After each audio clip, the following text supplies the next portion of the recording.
All right, everybody, welcome back. Sam's Army Match Week number 6. We got a lot to talk about. We're going to start with the Premier League, where there were some last gasp goals.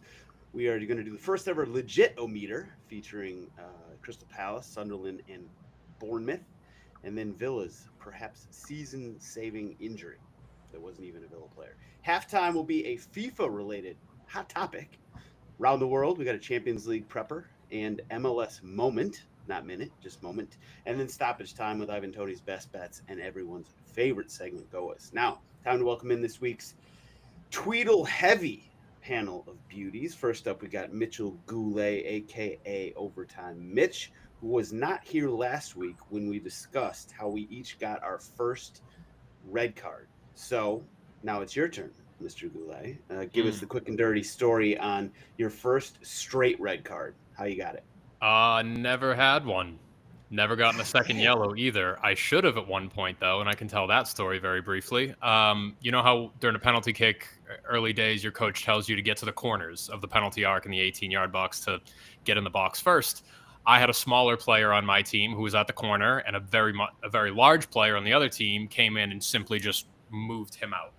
I elbowed him in the balls, and I should have been sent off. I absolutely should have been sent off, but I wasn't.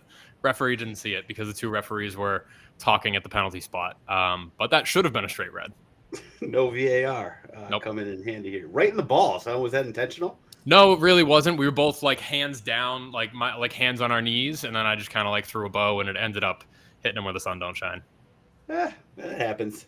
Well, Tommy McCabe's, a.k.a. Tommy McGunner, same question for you since you weren't here last week. I'm actually a little disappointed and impressed, as I think it was Mikey who also has never gotten a red card. So there's two.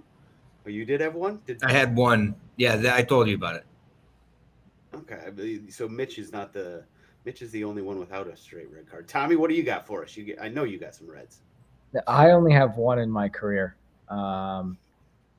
It was youth soccer last man challenge against Georgi Mihalovic, and Georgie's dad was the coach for the other team, and they both were like, that wasn't a foul, like you got all ball kind of thing. But last man guy sent me off. No. I have been, as a pro, I have been suspended like retroactively for something and then have it overturned. Like I was wrongfully suspended for a game, and then we were like, let's appeal this, and it got overturned. That's the only suspension I've had. Not even like yellow card accumulation. I've been very close on those, but haven't gotten it.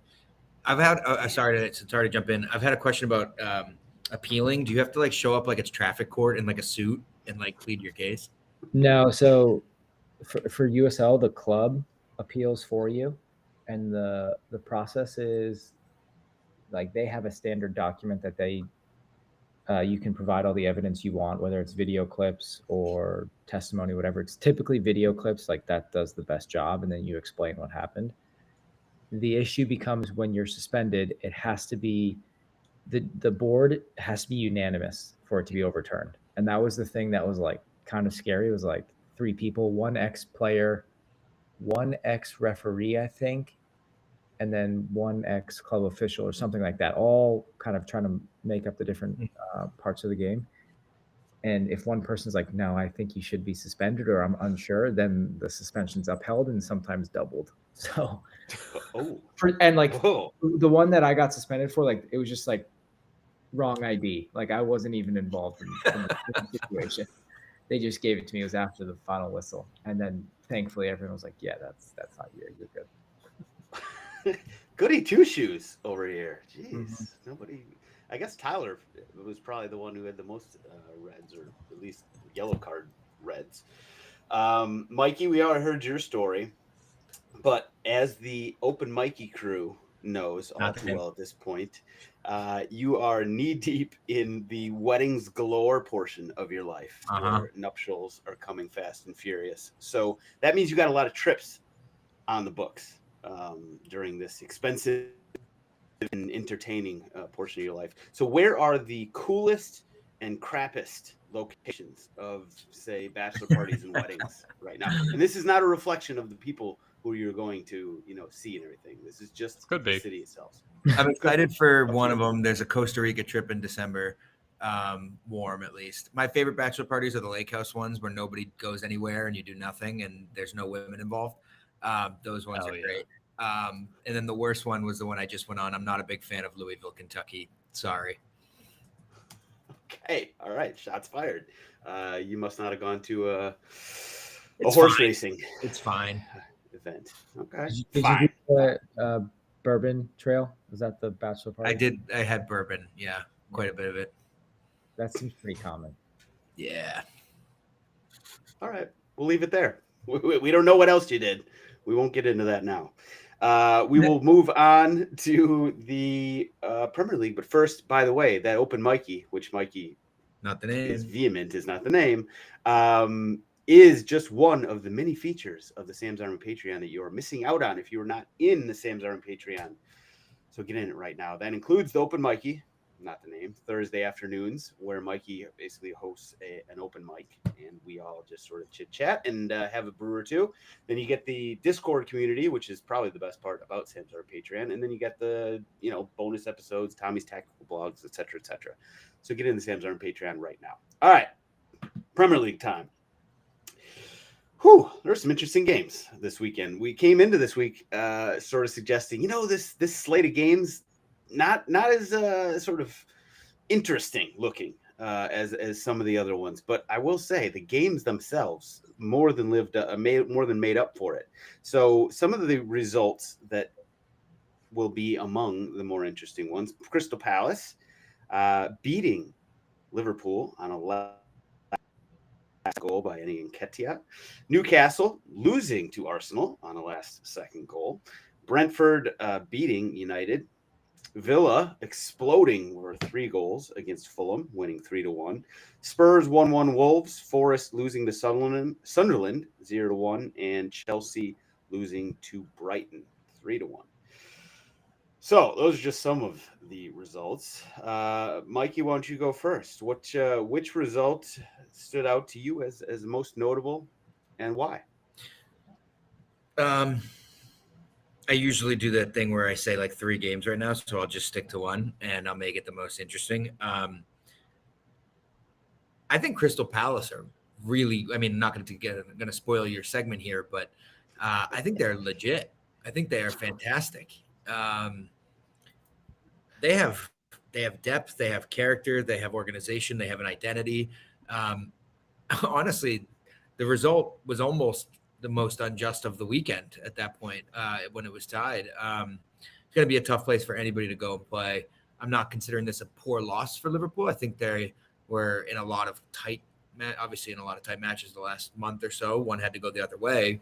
And I think Palace were all but fair 3-point takers from that one. So I came away. That's the game I learned the most from this weekend. Munoz, Tommy's never been more right about anybody than he was about Munoz on the wing. And Adam Horton only playing 70 minutes or needing to play 70 for this team is just a testament to how good they are. Smart acquisitions, guys that fit the profile exactly. They're for real. And Oliver Glasner obviously doing quite a job with them. Yeah, I totally agree with you. The Palace, they look good. I will say, and I've said this before, Liverpool don't look scary. They just continue to not look scary, but I don't think that this game is really a reflection of some sort of shortcoming on their part. Although that the VAR decision where Mo Salah basically handled the ball and they got that goal, I do not understand that decision. Mitch, you do? You think he handled the ball? I do. I think clearly he touched the ball, and that's why Chris Richards, who I think was the one who was heading it out, kind of got an awkward header. I'm not here to redirect blame towards American center backs, but that was a really poor clearance from Chris Richards. And that was not that's the story of the game by any stretch. I also just don't think Salah touched the ball. I think he came pretty close, but I don't think he touched the ball at all. Regardless, I do want to co-sign literally everything Mikey said. The depth of Palace was something that I kind of wasn't familiar with. I think Adam Wharton will make the England side come World Cup time. I think Hit-It-N-Quit-It has a great role right now, and there's no shame playing behind a JP Mateta who is just hooping. he was thirsty for blood in that first half. He could have had a hat trick. It really could have been 4-0 at the end of that first half if it weren't for some unbelievable Allison saves. Palace deserved that 3 points more than anything. And you felt that Liverpool goal coming, but you also felt that like Palace were not going to be deflated by that when it came around the, I don't know, what was it, 78th, 80th minute or something. You never felt like Palace had resolved to, okay, we're going to take the 1 point from this. No, they went after it and they earned all 3 points. They are, again, legit. A little theme there. Little theme, which we will get back to in a minute. Yes. Anything to add there, Tommy, on Palace, Munoz, or Liverpool? Yeah, two things. Palace has like the lowest defensive intensity based on a couple stats, spend the most amount of time in the mid-block, but are still getting results. I like teams that provide a bit different than what your status quo are for these major leagues that are kind of pretty bland or do the same thing, which you're starting to see. So it's refreshing, even if it's defensive, to see a team do something slightly different with their game plan. And I think Liverpool's like just ran out of luck on this one. And then now they have to reevaluate some kind of themes that have hurt them in the first 6 or 7 games with the goals they're conceding. They've got to make adjustments to that. And the next 5 games for them aren't easy. So they're going to have to make those adjustments quick. Yes, agreed. The last thing I would say is that Eddie Nketiah, who I was talking actually a lot of shit about during the game, he, who would have guessed that, all he needed to do to score big goals for Arsenal was just leave Arsenal. You don't think he scored big goals for Arsenal? That's revisionist history. That was probably his biggest goal for Arsenal right there. Stop that. Other results. Tommy, we'll go to you next. You got Newcastle, Arsenal, Brentford United, Aston Villa, Fulham, all the other ones. Anything stand out? Brentford United. No. How long of a leash is this guy going to get? It's unbelievable.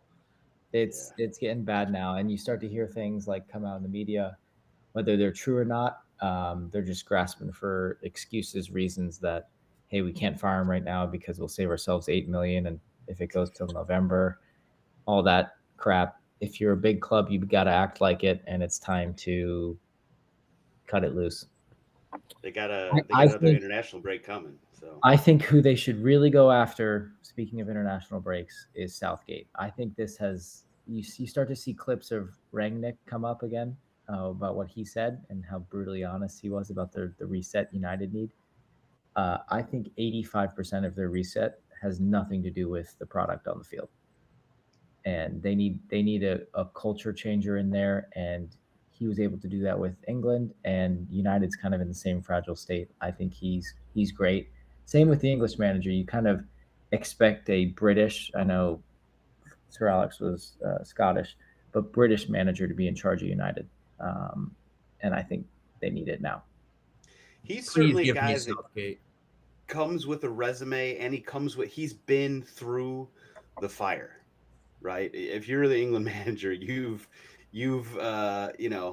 accepted all the slings and arrows that you could possibly get, which, there are few jobs that could live up to like a Manchester United type pressure, but an England manager obviously is on that level. So yeah, that's not a bad shout. Yeah. And he knows how to deal with executives. I think he's even like deciding himself, do I go the executive coach route or do I stay in soccer? I know you see him post stuff on LinkedIn and social media about that. So he knows how to talk to those people. And I think they've burned the last 3 managers. They're not bad managers. They've just gotten burned by the way United does things. I mean, I don't know what it is. There's something we've talked about, just sort of how deep the rock goes. But yeah, you can't lose to Brentford. Like that's awful, especially in the run of form that both those teams are in at the moment. Anything to add, Mikey or Mitch, on the Emery United front? Yeah, you see Amorim double down after games too, and this isn't the first time that he's done it, that he just lives and dies by the system when we win, it's the system when we lose. And it's like, well, you're not winning, so it's just a losing system that you put out onto the field week after week. He doesn't make it to Christmas. I don't know if he makes it to Thanksgiving. Yeah, as I said, they got an international break coming up in like what, 2 weeks Yeah. or something. So that would probably be my guess. I don't know who they play next week, but yeah, that's a tough one. All right, Mitch, you go next. What result? Let's talk about the Arsenal game. We got 3 Tweedles on. Why not, right? Yep, you hit it. Not our. I mean, Newcastle has had our number for the last 3 to 4 seasons. It is just a nightmare, especially to go to St. James Park and play. We've been up for the challenge every single time, but results have not shown that. This is the one time that I feel like the result was warranted.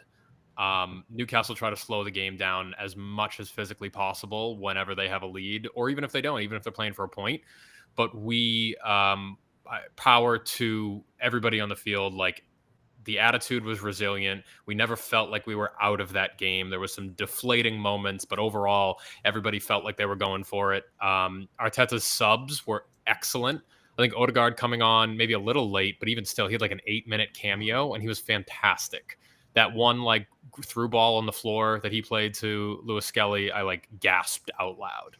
The way he can there are people within this fan base that are down on Odegaard. Idiots. I just don't know how you can look at a player like that and see the talent and the technicality that he has and just cast him out from a team and a project. He's an unbelievable footballer. I think Martinelli's found his role as a super sub. As they looked really good. I liked him centrally. Saka had an okay game. Mosquera, I'm glad he was yanked at halftime. He's young, but he's got some things to learn. Overall, I'm pretty happy with the resilience shown in that game. The only thing that I was not happy with, but he made up for it, was Gabriel's flop on the Newcastle goal when he felt like a pinky in the back and then went down begging for a foul. Can't have that. As your 6'4" big center back, leader of the team, absolutely cannot have that. And he showed that. And he kind of knew that, and he felt a little embarrassed by it. So you saw that his next like 2 or 3 challenge were maybe a little overly physical. And then he's gone and scored the winner. So I'm really happy with the response there. I would be upset if we took 1 point from that game. Winners win. Isn't that what Tyler said? Even if it's a late winner? I'm sure he's probably said that multiple times already this season. Yeah, the game itself it just felt like a big game. Like, Newcastle is clearly, a team that obviously they had their early season struggles with the whole Isak situation. I like the signing they made with Voltemade. He seems like a legit striker who's just sort of plug and play for them.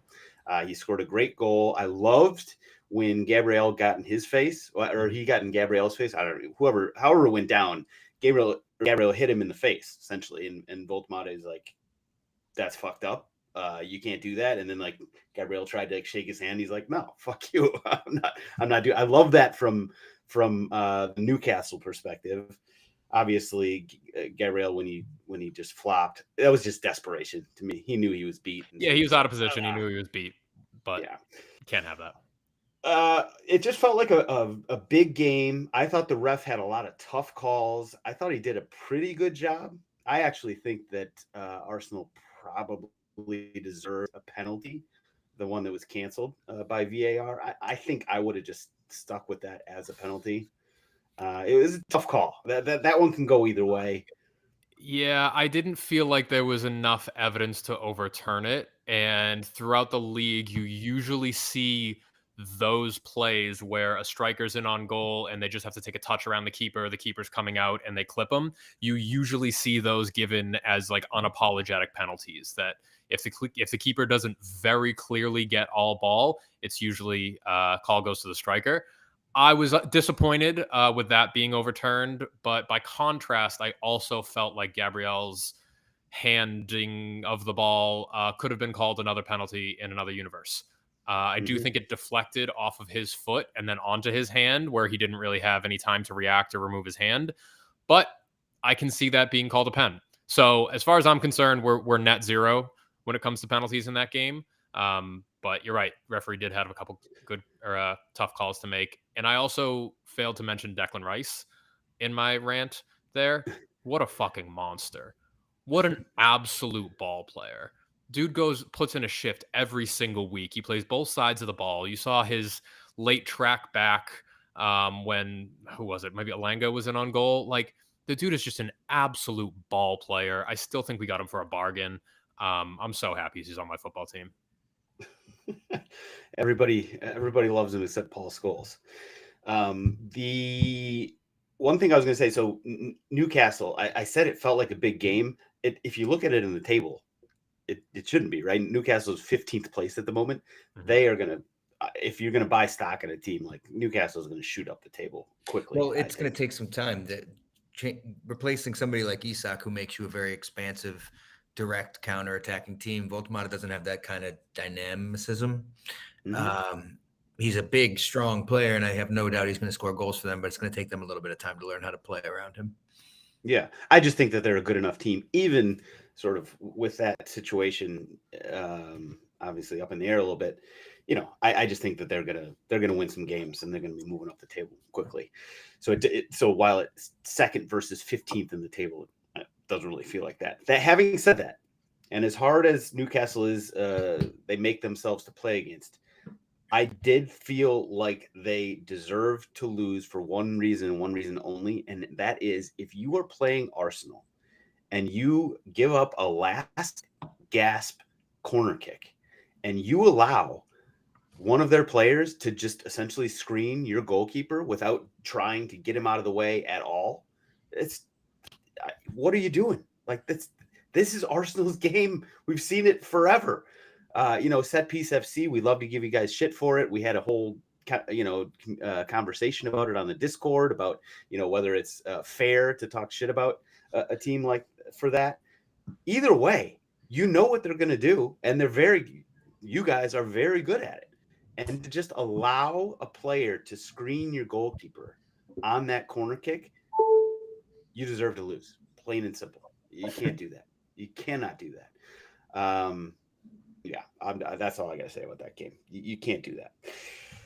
All right. Some of the other games. Villa exploding for 3 goals. This was after and I do mean exploding for 3 goals. They had 0 goals or 1 goal coming into this game. Yeah. And they scored 3. The interesting part about that game, the most interesting part, was that they went down early to Fulham. And Raul Jimenez scored the goal. And Dalton, I think, pointed it out in the Discord. I really think it's actually true. Somebody jumped on his back during the Fulham goal celebration. I think that's where he actually hurt himself. And then he came off a couple minutes later, and the game just was completely different afterwards. Like, it seems like somebody jumping on Raul Jimenez's back in the goal celebration may have just saved Aston Villa's entire season if they, basically come back and sort things out here, which granted, 1 win, a little early for that. But Mikey, where do you come down on Villa at this point? Are they relegation fodder? Is Unai gotta go? What are they at this point? I don't think we need to react like that. I don't know. I think they are a 13 to 8 on the very, very high end. This team better pray to get back to Europe, or else this could be a 2 or 3 season slide back down into anonymity and potentially relegation battle. They overpaid. They took a gamble. It didn't work. They're in damage control mode. I still think they have enough talent. They're going to end up selling guys like Watkins and Rogers come January or next summer to try to raise some funds to get a new core of players in there, because all the combining factors of guys that want to take a step up in their career, stagnation at the systematic level with how Emery has them play or how they're playing. I'm not sold that they don't have huge moves to go, and I think they'll finish right around 11th, 12th. They also actually picked up some big injuries. McGinn, your boy Mikey, who scored the goal or scored one of the goals anyway, he got hurt. That's a shame. Mings got hurt. Yeah, that's the kind of things that they obviously can't really deal with at this point. Other games, Spurs just looking like dog shit, ruining my Saturday. Huge point. Huge point. I mean, that doesn't even feel like a point. That feels like a loss. But shout out to Paulinho for a hell of a goal. But like, I'm enjoying a beautiful Saturday. I'm at Wrigley Field. The sun is shining. The Cardinals weren't winning, so that was kind of a downer, but they weren't in the playoff race anyway. But while this Cubs game and beautiful weather, like one of the last weekends of just absolute gorgeous Chicago fall weather is here, and I'm sitting here watching Tottenham on my phone, streaming it, watching this terrible excuse for a soccer game, just ruining my Saturday, which otherwise would have been just beautiful. Well, that's what Tottenham does. I got no explanation for how we draw with Wolves in that game, other than we just aren't. We aren't quite there. Although I was gonna have some jokes about the fact that Arsenal, or not Arsenal, but Liverpool was giving away last second losing goals, and whereas like true title contenders like Tottenham, we come back and get our equalizer. But I just can't even muster the gumption to make that joke, especially after Arsenal come through and scored 2 late ones to win the game. So I'm not even gonna make that baloney statement anyway. Now Forest 0, Sunderland 1. Like we kind of danced around this Sunderland situation, but they are in what, 5th place at the moment? 5th place for a team that, if you talk to Sunderland fans, they weren't really planning on getting promoted last season. Like they kind of their plans got accelerated, which it's sometimes tough to kind of make sure all the puzzle pieces are in order when you get up in the Premier League, and they are in 5th place right now, beating Ange and Nottingham Forest at Nottingham Forest 1-0. So that'll bring us to our next segment here, the Legitometer, which is the first time we've actually talked about this. Crystal Palace is in what, 3rd place, I think, at the moment. We got Sunderland in 5th and Bournemouth in 6th place. So Bournemouth went to Leeds and drew 2-2 on the weekend. These 3 teams, obviously nobody would have had them in the top 6, especially Sunderland, I gotta say. I don't know, Tommy, what's give us like the definitely legit, maybe legit, not legit for these 3 teams. Palace definitely legit. Their form extends from last year and the year before Glasner, definitely after. They were my shot in the dark for Europe last year. I'm riding high with them.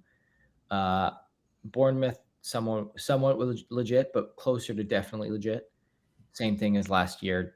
I think what's more impressive about them than Palace is they've lost their entire back line, it feels, and they're still winning games and are against tough teams too. They were tough. Like when they played us, I was like, wow, this is a legitimate team. Well, they kicked the shit out of you. Yeah, they did. They did. I don't know what else to tell you. They know what they're doing. They're incredibly organized. They're aggressive. They make it really tough on teams. So I wouldn't ever want to play them. And then Palace, same thing. They're incredibly organized. They transition really well. They make it tough for the big teams. So they're both legit. Sunderland way too early. Like they're one win turning into a loss away from being mid-table where Leeds is. We're going to be having the same conversation with Leeds as well. I do think that like both Leeds and Sunderland getting 11 and 8 points this early in the season is great for them to stay up. But besides that, I'm not saying they're more legit than that. If you look at their results, so I think they've had a rather fortunate schedule. I'm not calling them illegitimate by any means. I'm just really impressed with where they are at the moment. But so they beat Forest this week. Forest obviously is just a team that's kind of in transition, upheaval, whatever you want to say, as Ange comes in and tries to totally change the philosophy of the club, I assume. They beat Aston Villa last week. They drew them. Drew with Aston Villa. They did draw at Palace before that. So that's not a bad result. They beat Brentford. They did lose to Burnley. They beat West Ham. So their schedule, if you're going to point out like something that is kind of a weakness for Sunderland, then they've had a relatively fortunate schedule to start the season. Still love it. Love to see them up there. Mitch, anything to add on any one of those 3 teams? When Tommy said that Bournemouth had lost their whole back line, I went to transfer market and was like, yeah, who have they lost? Because I knew they lost Kirkez and Housen. Also lost Philip Billing. Also lost Sinistera. Neto left. Max Aarons left. That Ukrainian center back, Zabarnyai left. Like, they lost everyone, and they still look like they are more than in games with teams. What's the scale that we're rating? Is it just kind of? I legitimate? said definitely legitimate, Okay. maybe legitimate, and illegitimate. Okay. Palace definitely legitimate. No questions there. I would go Bournemouth, middle of the road, kind of legitimate. And then Sunderland, I don't know if I'm ready to say they're illegitimate, but they're staying up. Okay. I mean, it's all relative, right? Yeah. I think that saying Sunderland will stay up is in and of itself, from their perspective. Yeah, that's definitely legit. A legitimate. Okay, Mikey, anything to add there? I feel weird about Sunderland. So I can tell you what Leeds are. Leeds are a very difficult side to beat with 11 grown men that are ready to fight and will probably draw 12 games this season. Burnley are, I don't think, talented enough, and they don't do anything quite well enough to stay. Sunderland feels like, I don't know if you guys remember this, but the Robert Snodgrass Hull City that won their first 3 matches after being promoted, and everybody was going crazy because it was so close to the Leicester run, and they ended up getting pummeled for a remainder of the year. And I'm not saying that's going to happen. I think there are good players that were purchased by Sunderland. This is obviously not the same team doing this. But when that starts, when that first slip up starts, I'm curious to see how they'll respond. I'm not 100% sold on them staying up in this league yet. Ooh. Okay. You think it's like a very slippery slope that they're going to fall off? I could see this. I mean, ask any Sunderland fan about the roller coaster being a fan of that club is like. I could just see the headlines when they're fighting in April and people are like, "What happened?" Now, in their corner, you have teams like Wolves, West Ham. Although I was watching West Ham against Everton today, and they're okay. They're not going to get relegated. That West Ham team, they're fine. Is too timid. No. They're not. Wolves absolutely could get relegated. Burnley, Forest is down there right now. Aston Villa. I mean, if you look at the bottom of the table right now, you have those 4 teams, and then you have 4 being Wolves, West Ham, Burnley, Forest. Then you have Villa, Newcastle, Manchester United in 16th through 14th place. Just a wild table at the moment. Sure is. It'll be interesting to see how that goes. Something real quick to add on Sunderland. Their schedule has been not the strongest so far. They opened up 3-0 against West Ham. Yeah. Their only loss is to Burnley, funny enough. Beat Brentford. Sam just did this, dummy. Oh, really? I tuned Sam out. Whatever. That's all right. Tommy admitted he did that earlier too when he was talking about the Bolivian teams, and I'm already all right. Whatever. Move on. Collating for overtime. I should have let you go through. I like where your head's at. Mitch. Great minds think alike. Brain. That's all. Big brain. All right. Last thing on the results: Everton and West Ham. I basically already said it. Like, first of all, Everton is legit. There's no way the West Ham under Nuno is going to be in trouble. Unless Jared Bowen gets injured. Yeah. Without Jared Bowen, that team is dog shit. That's a good point. That would hurt. And let's all just take a second if you're listening right now and just laugh at Chelsea in your head, if you could. Yeah. Just for getting red cards left and right, and just being unable to finish a match with 11 players is quite skillful. It is starting to be a trend there. So that red card obviously changed that match greatly against Brighton. A lot of former Arsenal strikers scoring big goals in the Prem this weekend. Chelsea were up 1-0 in that game at the time of that red card. Then they just fell to complete shit and gave up 3 goals, 2 of which were scored by the timeless Danny Welbeck, by the way. Every time I see him score a goal, just incredible. I used to hate the hell out of him. He's great. I love him now. I've come 180 big time on Danny Welbeck. All right. let's move on. So FPL, let's give some shout outs real quick to people who deserve them. Mikey, did you have a big week? I'm just the best player in the league. Okay. The points will eventually reflect that. So you are the first. You are at the top of the Sam's Army Council of Elders. Yeah, but I'm coming for the points. Sickos League. I'm coming for the Discord Sickos League. I'm going to win that fucking thing. Everyone's on notice. And by the way, you got to get in the Patreon to get in this Discord FPL Sickos League. Another reason to join the Patreon. So it's Council Elders. You're first. Tommy second. Tyler's third. I'm fourth, and Mitch. Just bringing up the rear. I'll leave it at that. Tyler somehow staying in third despite not having Erling Haaland this week. I know. It's kind of a shot at me. And captaining William Saliba. Well, he did play. Discord Sickos League. We have at the top, It's Too Easy FC. Connor McGowan is moved into first. Dalton Kemper with Wirtz So Good is in second. Easy Breezy. Andrew Brzezinski is moved down from first down to third. Now in the Sam's Army podcast, the full, however many hundreds of people from the podcast wide league, Frankenspurs, Cooper Lyon is in first now. 50 Shades of Eddie Gray, Paul Brewer is in second. Fine. King Dax is in third. Brown Coffee FC is in fourth. Ashke Agarwal, and then fifth. Foden Around and Find Out, my guy Tomas Roa. Yeah, I captained Holland and somehow still fell back. Well, everyone tripled him. Well, I guess that's what I did. But everyone did. Thank you for pointing that out. Now I at least don't feel so bad about the rest of my team. Now, weekend preview. We got some interesting games coming up this weekend. Saturday, we got Chelsea and Liverpool, United and Sunderland. Sunday, we got Newcastle and Nottingham Forest, and Everton and Crystal Palace. Mitch, which of these games are you most interested in coming up this weekend? Let's talk about Chelsea Liverpool. Let's talk about that. I think Liverpool have the edge in this one, even away to Chelsea. Everybody had really high hopes for Chelsea at the beginning of this season as well. Like, people, even up until 2 weeks ago, talked about them as like title contenders, and now they just don't look like that.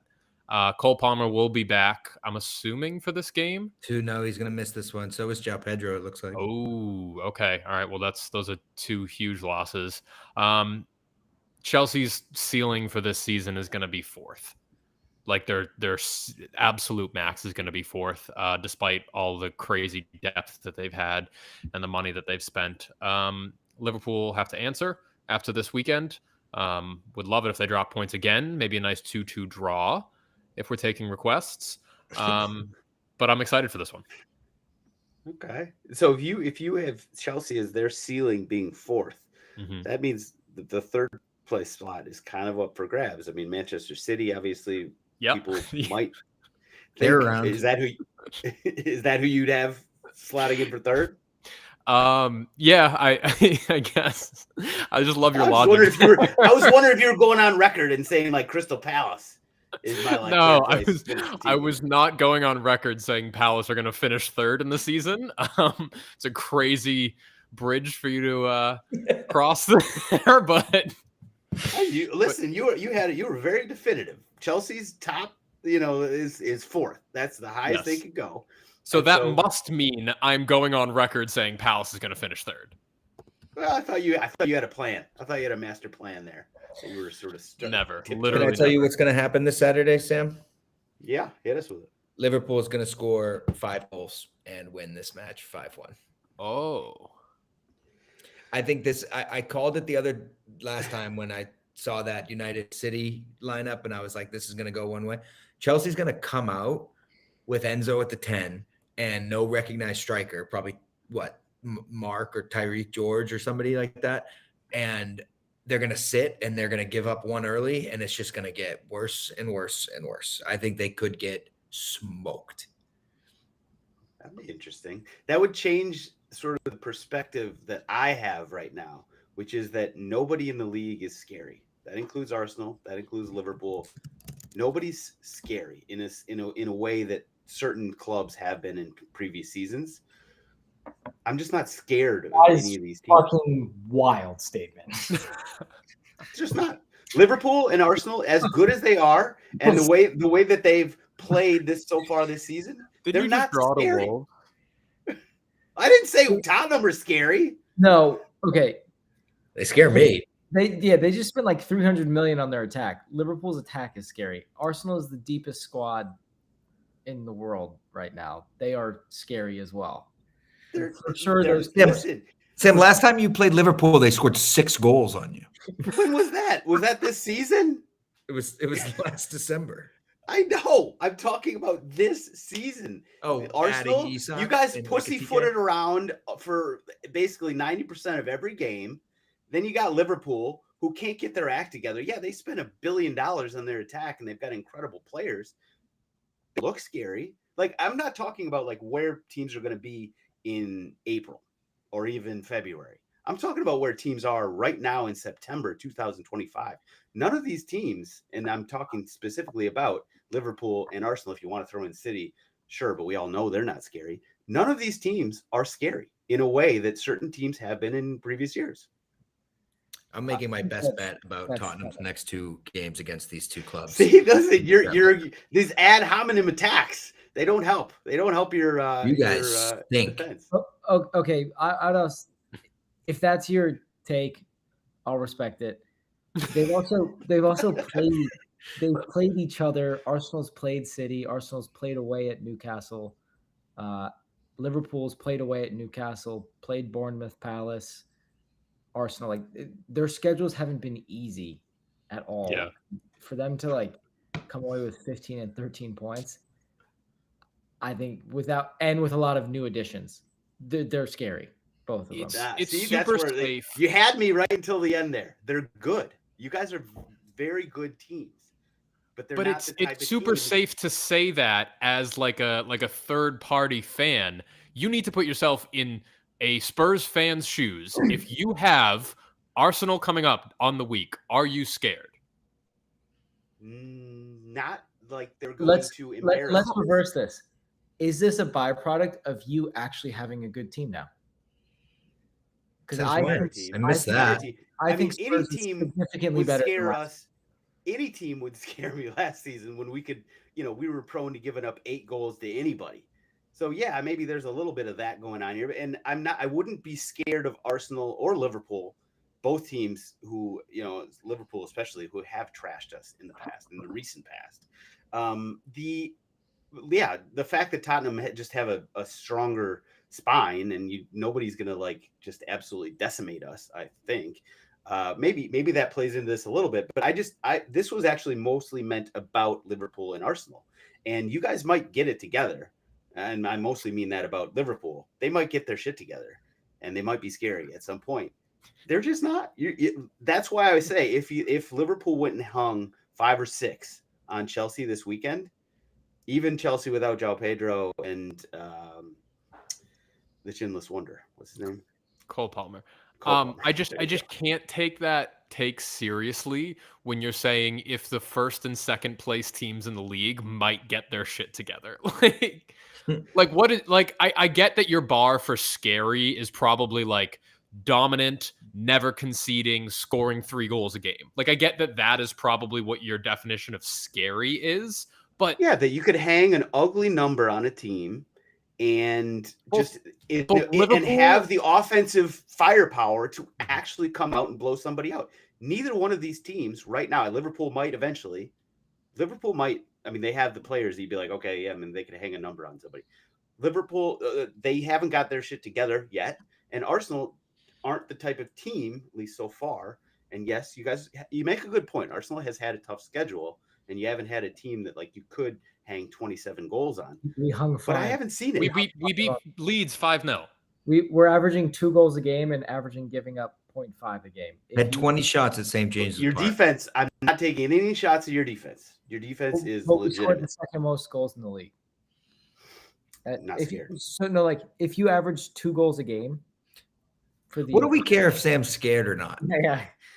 Also, Sam's this take is not based in numbers whatsoever. This is a vibes take. Yeah, I'm not. All takes are vibes. Tommy's beating his head against the wall for no reason right now. I'm moving on. mean, 12 goals in 6 games. That's what you're saying? Like you guys are offensive juggernaut? Oy vey. Move on. Oh, it's tough when you got 3 Tweedles you got to argue against. It's tough around here. All right. Brave. All right. Anybody else? Mikey, Tommy, go to you first. So we have Chelsea, Liverpool. Any game you're going to be watching this weekend? Newcastle Forest, United Sunderland, Everton Palace, etc., etc. I was between Everton, Palace, Fulham, Bournemouth. Battle of the hipster mids. Let's go. I was gonna say Forest. Yeah, that's a you thing, brother. Mikey, what do you got? I really want to see Sunderland beat United at Old Trafford. I would love to see that. That would have to. I mean, that would be the final nail in. And then the other one, you're not getting a point at Ellen Road. They're scary. They're not getting scary. A point at Ellen Road. They're not scary. I wouldn't say we're scary either, by the way. But Leeds is not scary. Leeds have for those that care about Leeds, home to Spurs, Burnley, home to West Ham, Brighton, Forest, home to Villa. This is it. This is it. This is like the run. They can you get guys got to rack up points. They can get hot enough to stay up right now. I mean, we do have. I'll say this for Leeds. We do have a Champions League game away to Bodo Glimt in the midweek, and we just came off of a embarrassing draw to Wolves. So you got that going for you. I think we'll take care of business against Leeds. Feel good about that game. Okay. All right.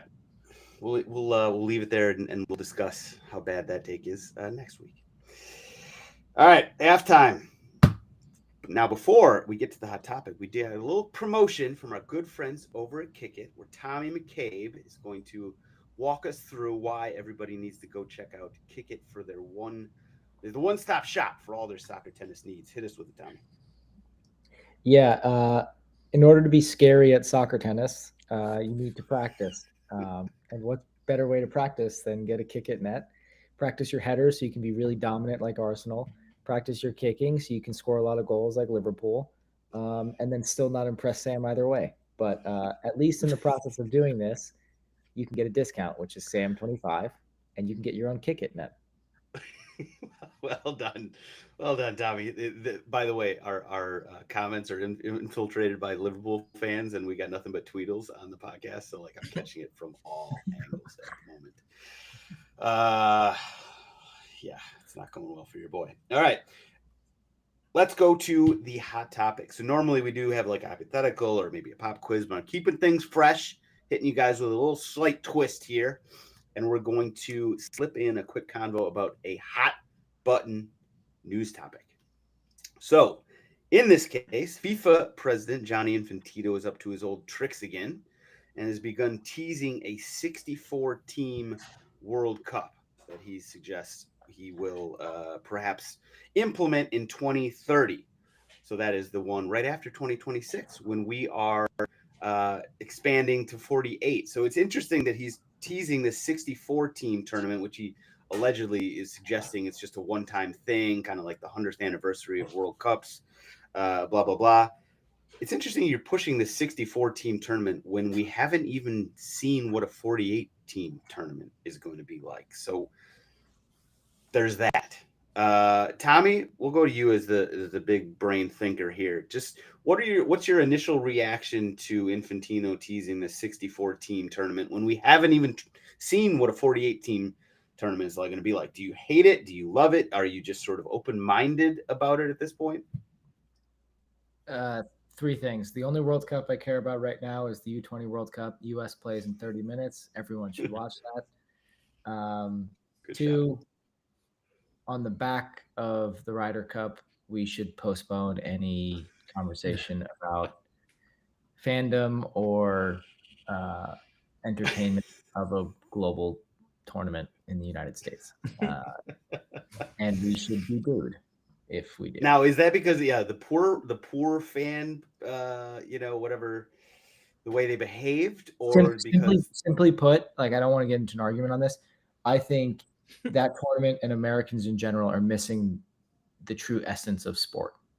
If you're going and spending thousands of dollars to shit talk someone and his wife instead of support your own players, I think you completely miss the essence of sport. I think this 64 team tournament also is missing the essence of sport.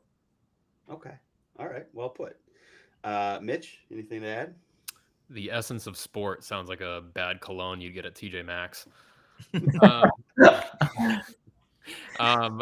Everything that I've seen on this 64 team World Cup, it was pitched by CONMEBOL and their governing people, because that would mean that every single South American team would qualify every single year. There's only 10 teams in CONMEBOL, or 11 maybe, but it means they would all qualify all the time. It's ridiculous. It's just so dumb. And purely from like a logistics standpoint, it doesn't make 128 matches a 64 team tournament would require. It's just, it doesn't make sense. And I do agree with Tommy. It's against the essence of sport. The quality of teams that would qualify would be on the floor.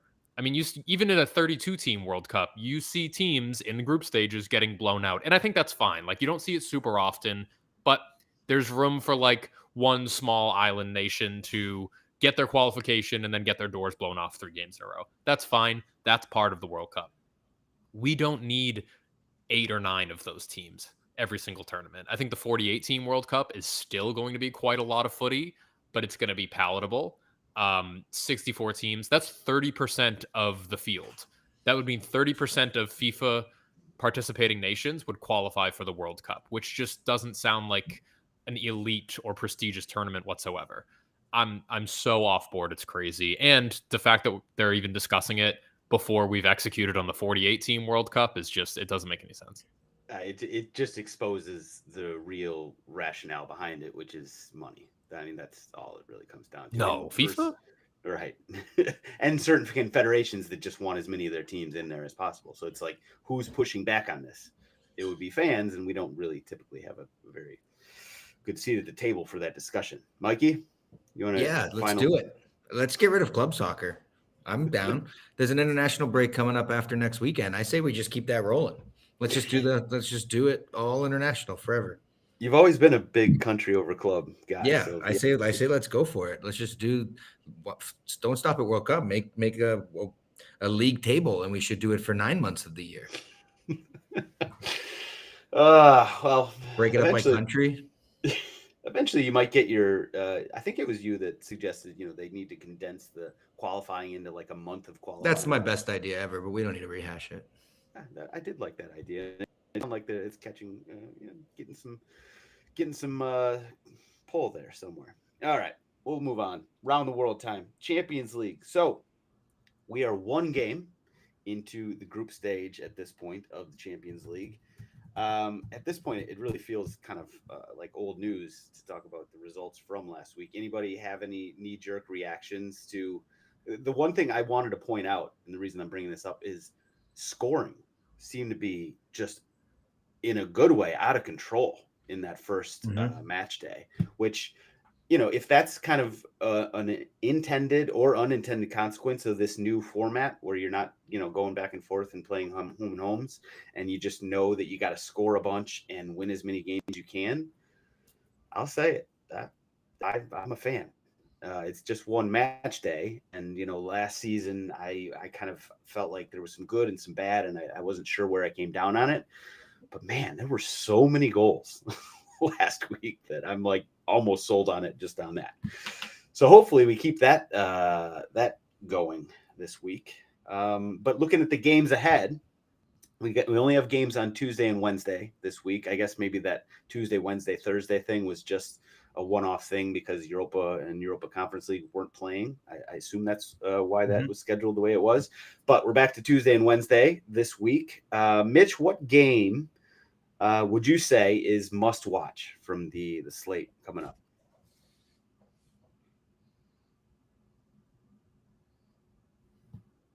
Oh, go to somebody else. I'm pulling up the schedule right now.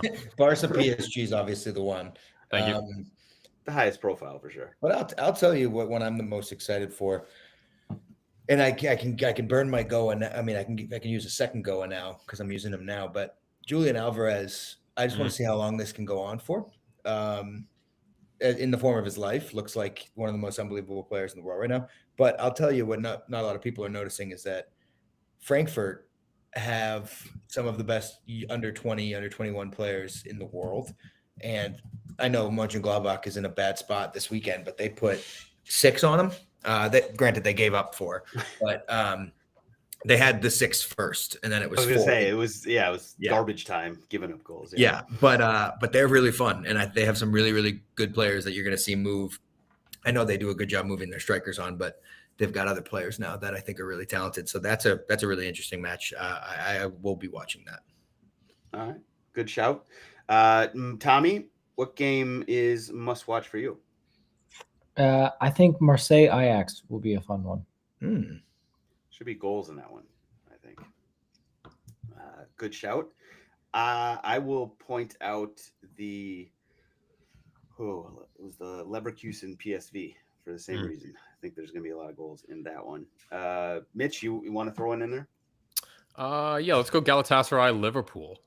Liverpool going to Turkey to a very hostile environment. Let's see if they're scary. Another famous night in Istanbul coming up, maybe. Nice. We'll see. By the way, if we're on this sort of around the world section, Anthony was earlier talking up the fact that AC Milan are playing quite well. I think they're at the top of the Serie A right now. And speaking of at the top of tables, our boy Christian Pulisic leading the league in scoring, and I think second in assists at the moment. They look great. Unbelievable player when he wears black and red. The turn that he had for the first assist and then the goal as well, like he's just inspired when he puts on, and I think it's because he's a little more free to roam, and he's not the creator. Like when he plays for the U.S. men's national team, I'm hijacking this, sorry. When he plays for us, he is the guy. He is the creator, and you can see it in the situations that we put him into. Like we rely upon him to advance the ball and carry through lines pretty often. We rely upon him to then cut in and play either the last ball or shoot. When he plays with Milan, he doesn't have that burden. He plays alongside either Santi Jimenez and like a double striker, or when healthy Leao as well. And they just play, both of those guys play off of Pulisic really, really well. And when he's free to run, man, there's not a lot of players that are catching him. Napoli had 2 center backs. One of them was like a child starting this game because I think both of their starting center backs were hurt, and Pulisic just bullied him the entire game.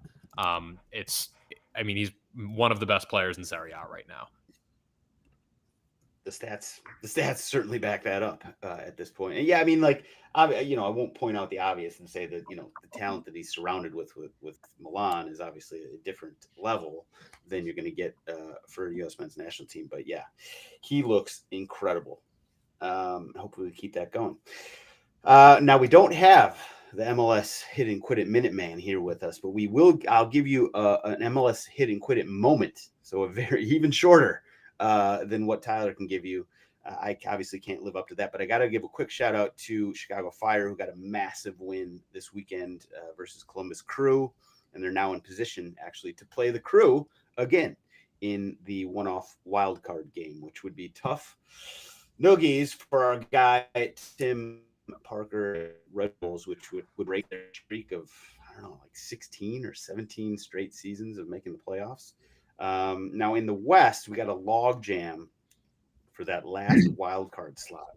Right now, San Jose is currently in that 9th spot, but they're just 2 points between them and Houston, who's in 12th place. And in between those two are Dallas and RSL. So obviously lots to play for coming down the stretch. Miami is still nipping at the heels of Philadelphia for the Supporter Shield. I know San Diego is at the top of the West.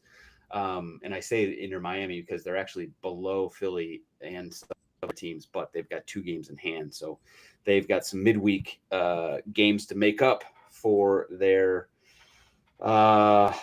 deficit. Now, there are some, like I said, there's some midweek games, 2 more weeks, essentially 2 more match days of games for MLS. And that's it for the season. All right. We will be back with another true MLS Hit-It-N-Quit-It Minute later on in, well, next week, I guess. All right. Stoppage time. Where we start where we always start. Ivan Toney's best bets, where the overtrain is not cooking with gas, but we are cooking. It was 3-2 week last week. So, more wins than losses. Nothing to be too sad about. Obviously, we want to do better than that this week. So went back to the drawing board, and I got some good ones here. So overtrain 5-a-side Wednesday through Sunday. These games are all going over officially 2.5, even though I'm shooting for higher than that. Wednesday, we're going to start with the Champions League. I mentioned how many goals there were last week. I'm hoping Leverkusen and PSV keep that trend going on Wednesday. Thursday, we're going to the Champions League as well, but this time in the Asian Confederation of the Champions League, and not just the Champions League, but the second level. So basically like the Europa version of the Asian Confederation Champions League, where Kong An Hanoi is hosting. Yeah, that's right, Tommy. Vietnamese. Kong An Hanoi is hosting Tai Po. And actually, I don't even know where Tai Po is from, but I know there's going to be goals in that game. Friday, we are going to a little closer to home, Liga MX. Atlas hosting Juarez. Friday, we're going to the Icelandic First Division, KR Reykjavik and Afterhelding. And then Sunday, we are coming right back to MLS, Vancouver and San Jose. They might score 1 million. There we go. Let's go get rich. All right. Tommy, I'll go to you first. What do you got best bet wise? My best bets are tied to the U20 World Cup. Just because I want to watch it and I want to put it on people's radar, and I didn't know where else to fit this in into the section. U.S. plays tonight against New Caledonia, probably at the time of recording, which is Monday. That's probably going to go over and probably not going to help your wallets because this will come out after that game. But if you're listening live, maybe take a look. And then I think Spain and Morocco are in the same group. I'm not sure who with. They played each other in the first game. I think that those two on the last game day, whoever they play against, will both be goal fest because I can see them both needing goals to advance. Okay. Good shouts. U.S. Does anybody know, is that being streamed or is that like It's on Fox Sports 1. Okay. I'll run you through the U.S. schedule because they've got a good group. So U.S. is in a group with, this group's nuts. Morocco, Brazil, Mexico, Spain are all in the same group. Damn. That is why I thought that game would be important, or those two would be important on the last day. So that group, just do the over for that entire group. And then the U.S. is in a group with France, New Caledonia, and South Africa. France beat South Africa 2-1, and then U.S. play New Caledonia. And then the U.S. will play Thursday, October 2nd against France, and then Sunday, October 5th against South Africa. And I just kind of looked briefly at some of the rosters. U.S. has a lot more professionals than other teams, like playing first team minutes. Mm-hmm. I was gonna say definitely more than New Caledonia. Yeah, like don't get me wrong, like France and Spain, Brazil, all those have professionals, but they're either still playing youth or on loan to a smaller club. Yeah, and so one side note there as well. I assume Diego Cochin was going to start for us in goal, but he got called back to Barcelona, which, I get it. That's who pays his bills and everything, but that sucks for him. He was basically going to play in a youth World Cup, but that stinks, and he's probably going to go back there just to sit the bench. So that shout out to him. That's unfortunate, disappointing news. All right, Mitch, what do you got? Ivan Toney's best bet wise. Yeah, the perils of playing for Barcelona. Two quick things on the U20 World Cup as well. I don't want to jinx it, but U.S. has a unbelievable track record playing French youth national teams. Like our U17s beat them in that huge 2-1 win a couple of years ago. Our U20s beat them as well. So I will be watching that one as well as the New Caledonia game from tonight.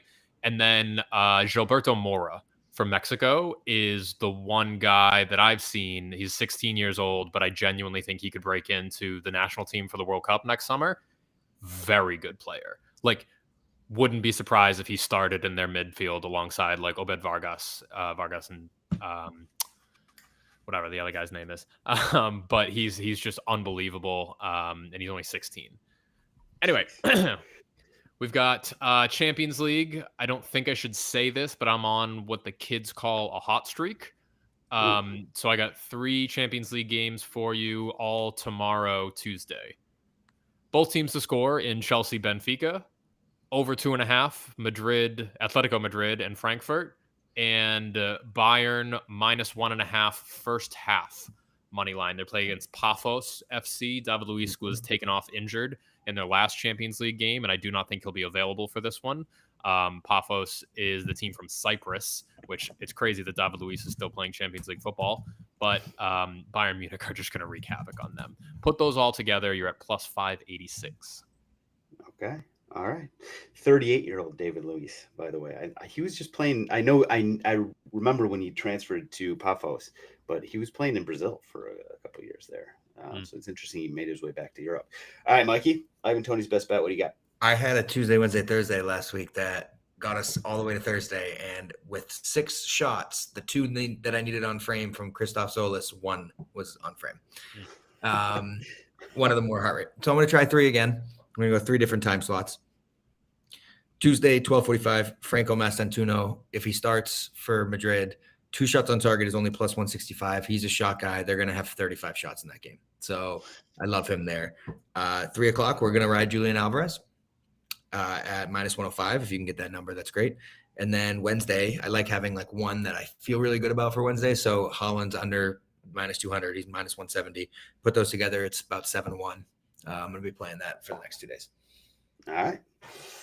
Nobody does individual betting like our guy Mikey. Well, I'm bad at it, so. Yeah, I mean, nobody's good at betting. I'm an absolutely big believer in that. All right, we will move to everybody's favorite segment, GOAWs. Mikey, you did tease earlier you had 2, and you may have used 1. Yeah, I used the Julian Alvarez one, but I'll give you the other one. My pronunciation is a little bit better than David Luiz, but I will say in Sweden, we've yet to point out that Malby, MJALLBY, Tommy, I took yours, who play in a town. I'm reading the Men in Blazers tweet, so I'll give them a little bit of credit here. Play in a town of fewer than 1,000 people, are 11 points clear with 5 to go in the Swedish First Division. Allsvenskan. Pretty incredible stuff. Their stadium looks. Tommy plays in front of more players, no offense, than they do. It has to be true. It looks like there's no one there. And that's where Spurs are going to have to go next year in the Europa League, which is kind of crazy when they don't win the qualifier. And I can't wait for you to learn all about Malby. Can I piggyback on this, because this is genuinely my go as well. Sure. So I actually I work for like a Twitter tactical analysis platform with one of my teammates who now plays in Indonesia. And this was the next team that we were going to do. We reached out to their assistant coach. He sent us 4 games. Can confirm they do play in a smaller stadium. I have some other backgrounds. Some of these backgrounds are so cool. Like Malmo's stadium is beautiful. Yeah. There was another one, I think that was also turf, that was really nice. So if you're into like smaller stadiums, Scandinavia's got some great ones with great backdrops. But yeah, they're doing a lot that's like really, really impressive, not just kind of skating by and defending for their life. I think they're playing a lot of progressive soccer, more your modern game, and their story's incredible. So it should get more attention. It will. I'm hoping for our platform, because I'm finishing up Spurs right now. And that's like, I need another like 10 days. So I'm hoping they don't win this weekend and that they go after the international break, so there's enough time for me to cover them. But yeah, I will be putting them into Tommy's tactics when I get started on them. I'm really excited to dive into them deeper. There you go. Jump on the Patreon to get access to that if you're not already there. Mitch, GOAWs, what do you got? I got two for you this week. One of them being a teammate that I had this weekend. My knees gotten to the point where I can play some light pickup now. And I just played in a league game with a bunch of French guys that I don't speak French, and they're all speaking French to one another. So I'm trying to communicate as well as I can. But there was one play individually that pissed me off in a way that is like so refreshing, but also like really, really maddening. I won the ball back from essentially three players. Like I megged one, I shoved one, I bodied one, and then I did a Maradona around the other. I wish I had the footage to show you all. I felt like myself again. And then I passed it off to this guy, and without a thought, he Rabonas it out of bounds for a goal kick. I've laid the ball off to him so he can just simply tuck it into the corner, and he Rabonas it wide of the goal. I've never lost my head on a stranger like that, and I literally yelled, "What the fuck are you doing?" But it felt good to be back. Like that was my welcome back moment. So I'm excited to continue with more of those moments. But he definitely has one of my GOAWs this week. I don't know what his name was. I'm sure you ingratiated yourself to the French crew. They're begging to have me back. I was the best player on that field, and I had 1.5 knees. And then my second GOAW goes to a player you probably do know, Lionel Messi. He plays in MLS. He's number 10 for Inter Miami, and I watched him for the third time this month when he played NYCFC, went to Citi Field. If you've never been to Citi Field to watch a soccer game, don't. It is a ridiculously bad viewing experience. There's not a good seat in the house except for maybe like one section. I did take a tour of the future NYCFC stadium, which will be right across the street from Citi Field. That is going to be a pretty incredible ground. The supporters section is going to have the steepest pitch allowed in MLS. So like behind the goal, it's going to be at like an 80-degree angle or something. I'm exaggerating, but it's going to be a really, really intense supporter section. It's going to be a good-looking pitch, and I can't wait to not watch games at a baseball stadium.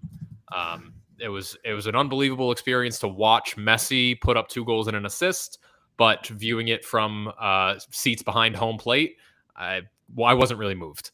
But still, you know what? You get to see Messi score 2 goals and an assist. Can't really take those opportunities for granted. Yeah, can't. You got to enjoy it while it lasts. Yeah. I will. My GOAWs. I'm going to give honorable mention to Hugo Ekitike, who picked up a second yellow card for taking his shirt off, celebrating a goal, which is just the single dumbest thing you could possibly do. And it's actually, there's a great still shot of sort of Arne Sloot looking at Ekitike like, what are you doing, you absolute moron? And Frimpong was like right in front of him being like, what are you doing? And just, you got to be a real absolute moron to do that. But my actual GOAW is going to the app SofaScore, who is currently ruining my life because they changed their goal alert from the best goal alert in the game, bar none. It was the most dopamine inducing, just sort of like kind of a loud, like a crash and like a little bit of a crowd sound to it. It was beautiful. It was wonderful. It was exactly what I like looked forward to about sports betting, because all I do is bet overs. And it was the best thing about it. And now it's gone. It's dead. They killed it. They changed all their alerts. So the goal alert is like slightly different than like a red card alert, which is slightly different than a halftime alert, which I'm okay with that part. I kind of like that part, but they're all very dainty, quiet, like not, there's no dopamine induction being involved when these alerts hit, which is what you need as an overbetter. So it's killing me. SofaScore. I already had this conversation. I already did this rant in the Discord. But if you, dear listener, are listening right now, I'm not saying you need to go to the SofaScore and give them a whole, give them hell.